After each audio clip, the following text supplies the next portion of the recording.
किसी ने सच कहा है, खोजेंगे अगर तो रास्ते मिलेंगे। मंजिल की फितरत है, खुद चलकर नहीं आती, हमें अपनी मंजिल की ओर कदम खुद ही उठाने पड़ते हैं। हेलो दोस्तों, मैं हूँ राम गुजर। अपनों के प्यार और प्रभु के आशीर्वाद से हर रविवार सुबह 9 बजे लेकर के आता हूँ आपके लिए एक मोटिवेशन स्टोरी। चलो इस रविवार हम कुछ अच्छा सुनते हैं।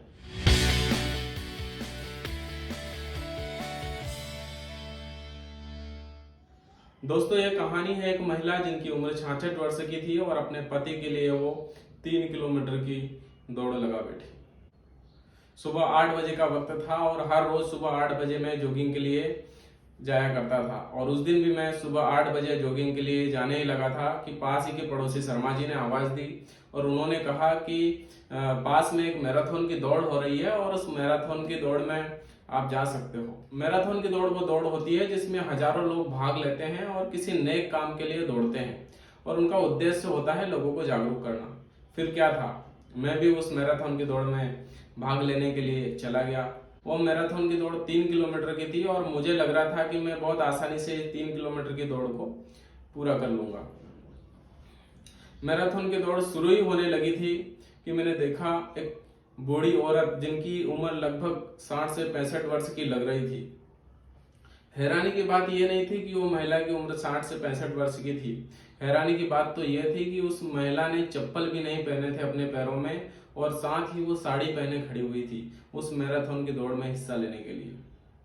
मैंने दिल में सोचा कि भला साड़ी में कौन दौड़ता है।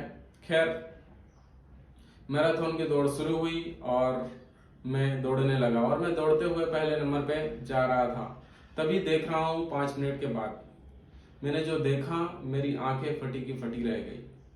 वो जो बूढ़ी औरत जिनकी उम्र देखने में 60 से 65 वर्ष की लग रही थी, वो ऐसे दौड़ रही थी मानो जैसे कोई ओलंपिक का खिलाड़ी दौड़ रहा हो।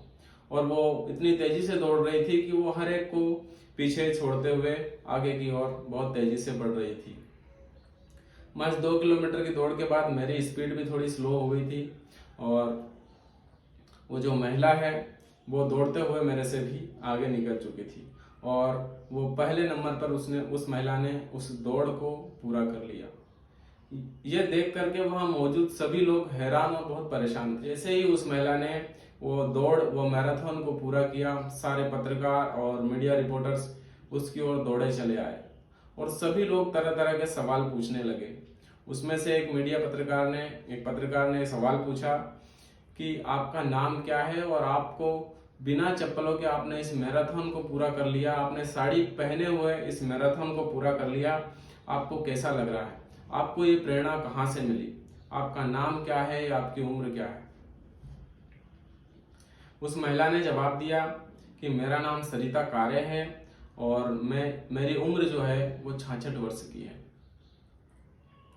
और मैं इस मैराथन में इसलिए दौड़ी, मेरे पति बहुत बीमार है और वो अस्पताल में भर्ती है और मुझे उनके इलाज के लिए पैसे की जरूरत थी और मुझे पता चला कि पास में एक मैराथन हो रही है, तो मैंने पैसे कमाने के लिए इस मैराथन में हिस्सा लिया था और इससे जो 5,000 रुपये मिलेंगे उससे मैं अपने पति का इलाज करवाऊंगी। ये बात सुनकर के वहां मौजूद हर एक व्यक्ति के आंखें नम हो चुकी थी और हर कोई ये चाह रहा था कि इनके पति बहुत जल्दी ठीक हो जाए। और कुछ सज्जन लोग थे जिन्होंने तो उस महिला की मदद भी करी थी, उसे कुछ पैसे भी दिए थे उसके पति के इलाज करवाने के लिए। दोस्तों, ये 66 वर्ष की सरिता कारे जी ने सबको एक प्रेरणा दे करके चली गई कि चाहे आप अनपढ़ हो, चाहे आप गरीब हो, चाहे आप बूढ़े हो, लेकिन अगर आपके पास डेडिकेशन है, आपके पास निष्ठा है, आपको सफल होने से कोई नहीं रोक सकता।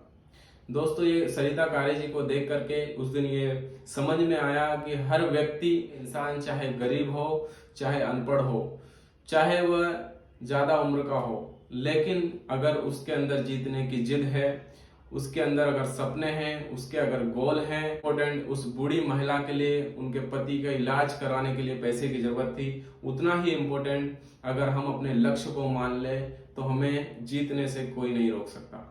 हम अपनी जिद को पूरा कर सकते हैं। दोस्तों, ये कहानी अच्छी लगी हो तो अपने दोस्तों के साथ इस कहानी को शेयर करें और आप मुझे फेसबुक पे भी फॉलो कर सकते हैं, इंस्टाग्राम पे भी फॉलो कर सकते हैं, और मैं हर रविवार सुबह 9 बजे लेकर के आता हूँ आपके लिए एक नई मोटिवेशन स्टोरी। चलो मिलते हैं अगले रविवार एक नई कहानी के साथ, तब तक के लिए वंदे मातरम, जय हिंद।